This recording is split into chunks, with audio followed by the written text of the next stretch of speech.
Welcome back to the news channel of Nghe An Newspaper and radio and television on YouTube platform. Here, we share and interact with the hottest and newest issues that the public at home and abroad is interested in. And here are some notable contents. Brazil's Supreme Court recently sentenced former President Bolsonaro to 27 years and 3 months in prison for plotting a coup to overturn the 2022 election results. The ruling further strained Brazil-US relations, which were already strained by the tariff war, as President Donald Trump and Bolsonaro have a close relationship and share many uncanny similarities. In May 2023, just a week after incumbent Brazilian President Lula da Silva was inaugurated, thousands of Bolsonaro supporters stormed the country's three highest-ranking institutions, the National Assembly, the Supreme Court, and the Presidential Palace. The intention was reportedly to force the military to stage a coup and restore Bolsonaro to power. The riot was quelled within the day. The Brazilian court then prosecuted Bolsonaro on charges of masterminding the riot. The former president was even accused of plotting to kill Lula and Supreme Judge Alexander de Moraes, who oversaw the election. The evidence was a copy of an assassination plan that was printed and brought to the presidential palace while Bolsonaro was still in office. The tension flared in early August 2025, when Bolsonaro began to be placed under house arrest while awaiting trial. He was eventually sentenced to life in prison on charges of conspiracy to defect and participation in a criminal organization that attempted to overthrow Brazil's democratic order by violence. At 70 years old, if his sentence was not reduced, Bolsonaro would certainly never be able to hold public office. Reacting to the sentence, Trump told reporters, "I am very unhappy about this. I know President Bolsonaro and I like him. I think it is terrible, very terrible. I really think it is very bad for Brazil."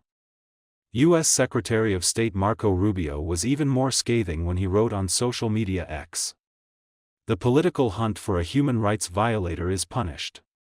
Alexander de Moraes continues as he and others in Brazil's Supreme Court have unjustly ruled to jail former President Bolsonaro. The U.S. will respond appropriately to this witch hunt. Brazil's foreign ministry immediately responded, calling Rubio's comments a threat to attack Brazil's authority and ignoring the facts and compelling evidence in the case. Brasilia asserted that its democracy will not be threatened by Washington. Trump's strong support for Bolsonaro is not simply diplomatic. The two leaders, despite coming from different backgrounds, share strikingly similar approaches to politics. That's why Bolsonaro has been nicknamed the Brazilian Donald Trump or the Tropic Trump. Mr. Bolsonaro, a former army captain who has long been a politician, was elected president in 2018 on a wave of frustration among voters over corruption and crime. During his tenure, he transformed Brazilian politics with a freewheeling, combative style.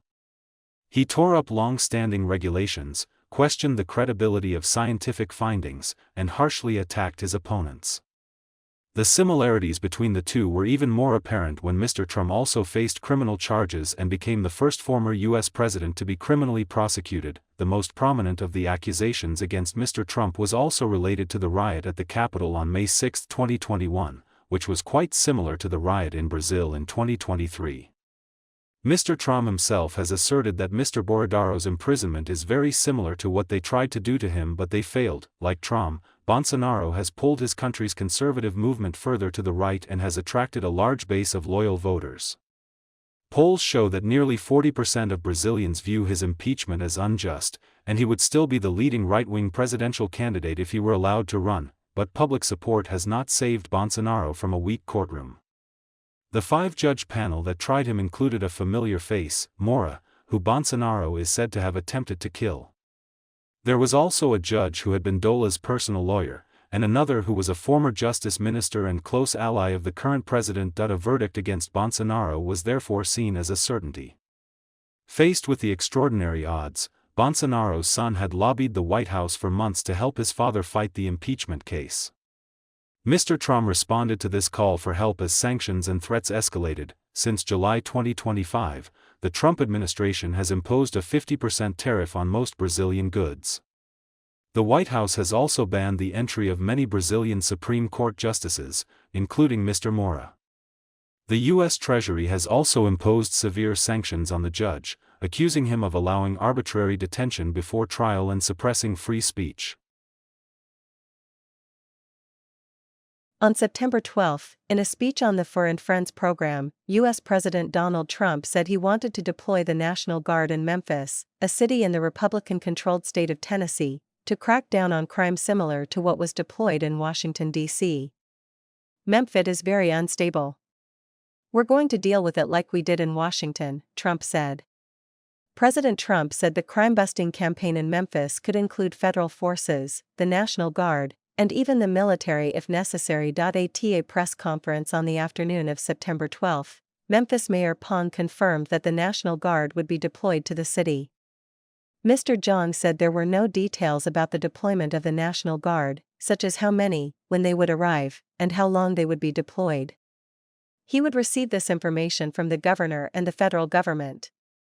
However, the mayor of Memphis pointed to a decrease in crime in the city over the past year.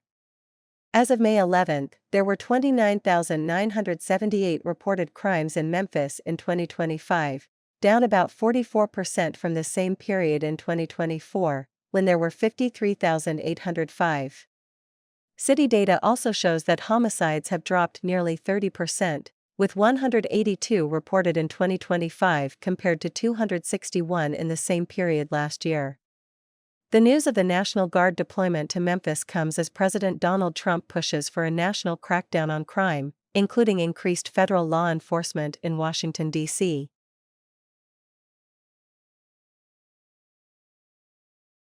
On September 12, the Department of Homeland Security, DHS, said that ICE agents arrested Silverio Villegas Gonzalez, an illegal immigrant, in the suburbs of Chicago, Illinois. When the force asked the suspect to stop for arrest, Vegas Gonzalez accelerated straight into the formation, knocking one officer to the ground and dragging him a distance. The DHS said that the officer, fearing for his life, fired and hit the suspect.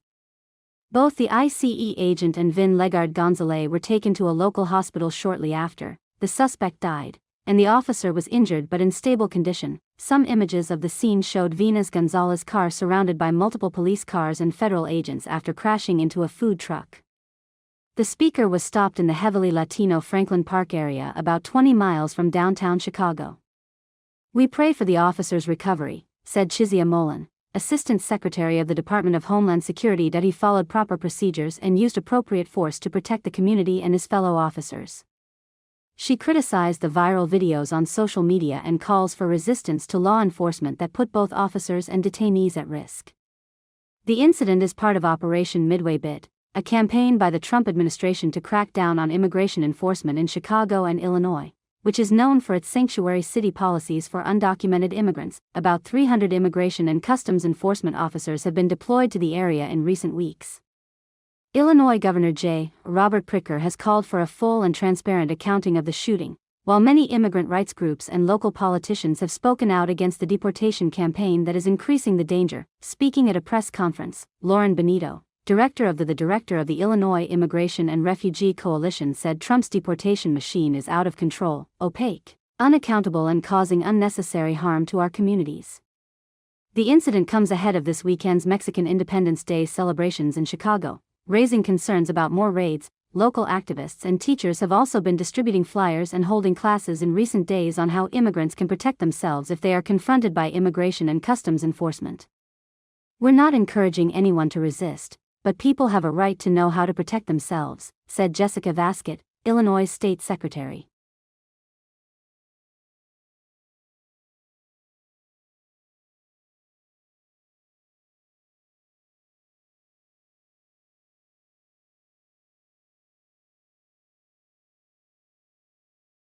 On the afternoon of September 12, a special charter flight carrying 316 South Koreans and 14 foreigners from the U.S. state of Georgia landed at Incheon International Airport, about 70 kilometers from the capital Seoul. According to South Korean officials, these workers will return home and may plan their next trip to the U.S. The group of foreigners on the plane included 10 Chinese citizens, 3 Japanese, and 1 Indonesian. The group of workers was released from a detention facility in the U.S. city of Foxtone, Georgia, early on the morning of September 11 after negotiations between Seoul and Washington. A South Korean with family in the U.S. chose to continue being detained and decided to file a lawsuit earlier on September 4, the U.S. Immigration and Customs Enforcement, ICE, and law enforcement conducted an immigration raid at the Hyundai LG battery factory in Georgia and arrested 457 people accused of illegal labor, including more than 300 South Korean citizens. Diplomats said South Korea immediately traveled to Washington, D.C., to meet with officials from the Trump administration to resolve the issue. Senior executives from Hyundai and LG are also traveling to Georgia to deal with the fallout. After negotiations, the U.S. agreed to release the workers so they could return home voluntarily instead of being deported. People deported from the U.S. often face many disadvantages, such as restrictions on entry into the U.S. According to South Korean officials, the repatriation of the workers was delayed by a day because President Trump encouraged them to stay. The U.S. government is looking to expand cooperation with South Korea to rebuild its shipbuilding, semiconductor, and other industries. After talks with U.S. Secretary of State Marco Rubio on May 10, South Korean Foreign Minister Chun said the two sides agreed to work together to establish a task force to improve the visa system for South Korean businesses. On May 11, President Lim warned that the ICE raid could have a major impact on future investment decisions, especially when assessing the feasibility of direct operations in the United States. Korean companies have invested billions of dollars to build factories in the United States to access the market and avoid tariff threats from the Trump administration.